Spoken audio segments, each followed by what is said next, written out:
I'm Robin Moreno for Howdini.com.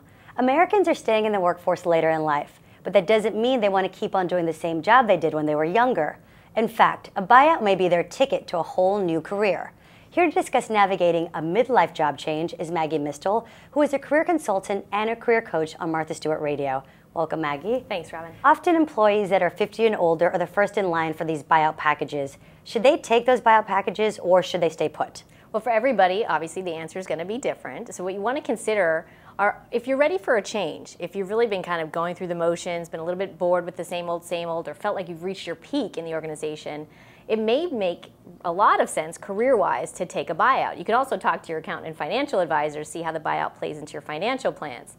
It may not be a good idea, however, to take a buyout if your skills or your job is particularly unique and you are enjoying it, or you're feeling at the top of your game, and these are the best years that you've had in your career. So you want to be careful, because I think sometimes people can get lured away by the money, not really recognizing that they're actually in quite a good spot. How to take advantage of the best bargaining position of an older worker when it comes to, say, downsizing, keeping their job, or negotiating a great buyout package? Right, well, it really depends. If it's a mass buyout, if the company is going through attrition and really trying to move on a lot of older workers, there may not be as much room to negotiate because it's much more standardized in terms of the packages, although it never hurts to ask. So again, talk to your accountant, talk to your financial advisor, see what you can ask for to really push the boundaries a bit, and perhaps the worst thing that can happen is you get it. If, however, you are the only one getting a buyout, if your company's smaller or if there aren't as many people over 50 and you're one of a few, absolutely, there's much more room to negotiate based on your unique situation. And based on additional value you may be able to provide for the company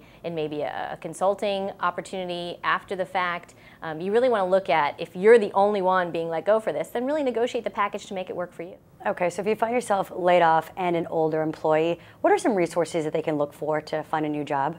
Well, oftentimes, if it's any type of mass layoff that your company is going through, the local government or even the state government or the federal government will offer resources. Even the Small Business Administration often offers different resources if you want to be an entrepreneur. Another great place to check out is the company itself. Most companies, if they're letting people go, will offer some form of outplacement. The interesting thing, Robin, is that most employees do not take advantage of that outplacement. Is it ever too late to make a career change? It's never too late to make a career change. However, you do want to do it in a way that's smart. You can actually look at buying a franchise as an interesting way to make a career change. If you're someone who's looking to build a business but you don't want to go through the startup opportunities, here you can get trained, you can get supported, you can get marketing. So franchises are actually a very popular option for people over 50. There's also employers, though, who are looking for people over 50, and most people are shocked to hear that. Not that there's anything wrong with people over 50, but there are actually companies, and AARP lists those companies on their website. They have their top 10 best for people over 50. And these companies are offering innovative perks like phased retirement, summers off, continuing education, things that would make returning to work really attractive for folks who are in a later stage of their career. People tend to think that most companies are looking for younger employees. Is this in fact true?